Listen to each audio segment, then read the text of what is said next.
So in this video, we're going to do things a little bit differently. Okay, we ended our last talk talking about shear design and coming up with those spacing curves. And normally at this point in my class, I'll have a class period where we do nothing but a design example. You'll notice that we dealt only with the spacing curve last time in the last video, but in this one we're going to do the entire problem. Now I'm not going to show you the calculations because again that's part of the class exercise that we work together, but I'm going to show you kind of the steps that we go through. So this is like one of those handouts that you've seen in other videos where I kind of walk you through the methodology, and I'll show you a couple of the graphs that I make as part of the overall procedure of this.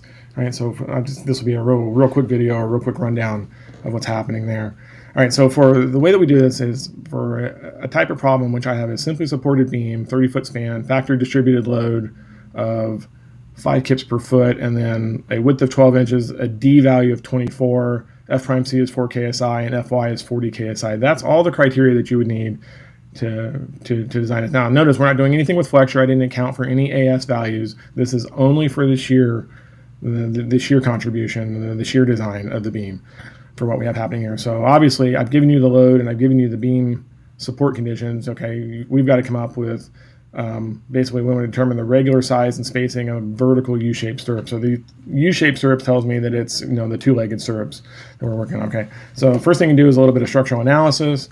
Again, with any beam problem, normally the first thing you do is you draw shear and moment diagrams, or if you're using software to help you, you generate those curves so that I know my values. Okay, this one's simple enough, you can do it by hand. So obviously to get the shear and moment diagrams, I have to know the support reactions, so that's what we have. So we're going to calculate the support reactions, and then from that draw shear and moment, and with that I now have my VU located at the center line of the supports. And again, remember, that's not VU for design, that's VU, if you remember us calling that as VU max before. That's that guy. Okay, then you have to compute off of that curve the VU located at a distance of D from the face of the support.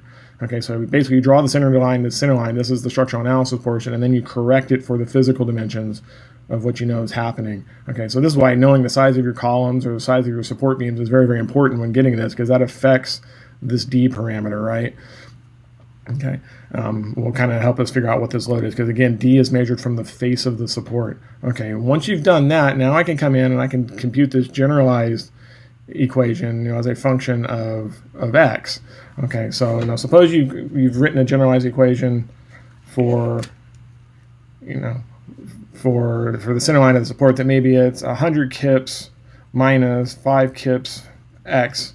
That's my VU as a function of X. That would define a curve that looks something kind of like that, right? Where X is this dimension and VU is this dimension.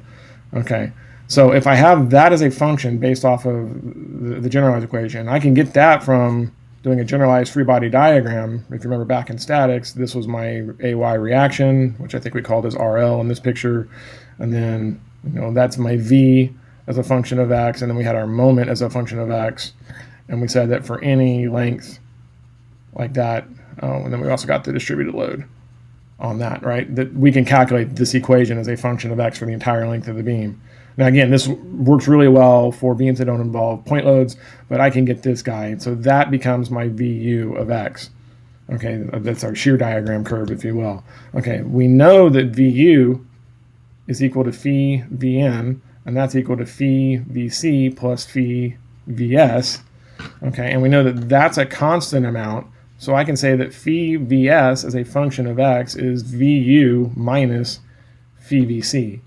Okay, and so we can actually generate this equation for the steel requirement for Vs as a function of X based off of the shear diagram, and that's what we're wanting you to do here.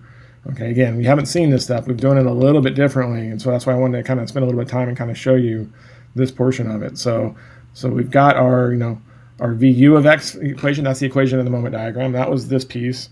Okay, we computed the concrete contribution, so I subtract that off, and that's the 2 root F prime C or the more detailed method, whichever one you choose to use. Okay, and then we can calculate or compute the Vs as a function of X measured from the center line of the support. That was this step here. Okay, and so we've done all of that. Okay, once I've done that, then I can calculate, well, my Vs max value. Okay, recognize that I can also come in, this is for phi Vs, so I need to really divide all of these guys by phi, right? So this becomes VU over phi minus minus VC, that's VS as a function of X, where that was a function of X, right? Okay, and so once I have this, then I got to make sure that VS max is above that line.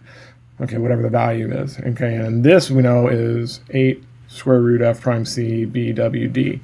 Okay, and so we can do this, and we'll show you how we put all this together here on the next page when we get there. Okay, and then once I do that, then I can go in and we can calculate the spacing curve, okay, based off of our areas, and we can pull that off. So anywhere that you saw VS, you plug in this equation, and so you end up with something over generally something times X in the bottom, and this is the area of the bar, AV, FY, and then D is in the top and VS is in the bottom, right? So this is AV, FYD, this is VS. Remember this equation, that's all we're looking at.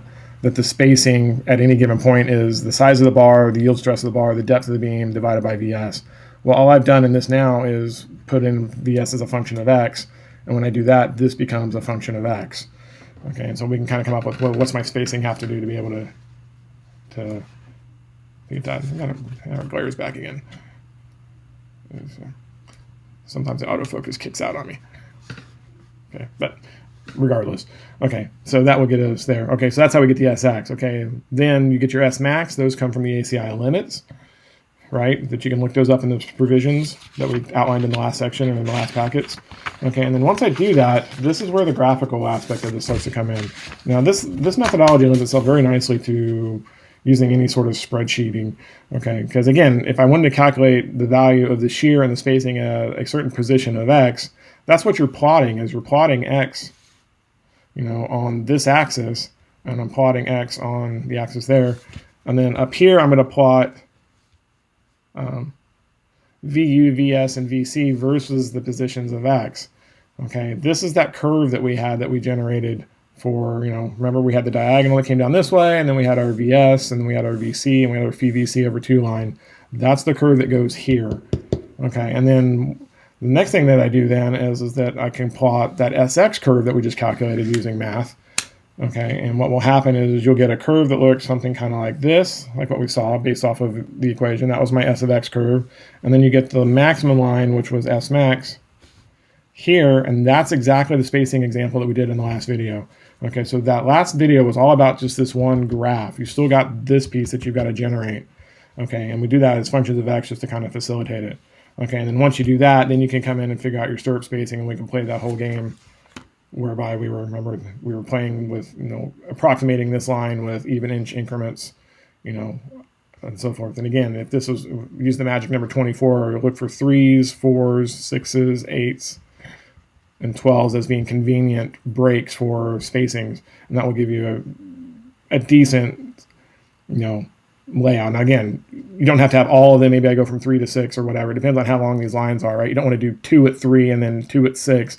Just make them all 3 at that, or whatever the case may be. You can kind of approximate that, but that's kind of your decision how you want to approximate those. But that's the basic approach for what we're doing. So it's exactly what we did in the last video, just with some other steps on the front end. But this is a typical design problem that I'll have my students work on. Kind of puts it all together. You get a little bit of structural analysis, and then you get a little bit of the ACI requirements, and how does it all start to go. Hopefully this is an illustration of the big picture, so to say. And with that, there is a lot of work that goes to it, and you can see the solution was kind of on the back of that, but we'll leave that as an exercise for you guys to figure out. So anyway, that's the basic design methodology. I know this is a short one, but hopefully this will make sense for you. Let me know if you have any questions. As always, toss us a like or subscribe to the channel and leave us some comments down below, and we'll work on it. But hopefully this packet kind of illustrates the process overall for what it is that you're trying to do. So anyway, have a great afternoon, and we will talk to you all later. Happy engineering.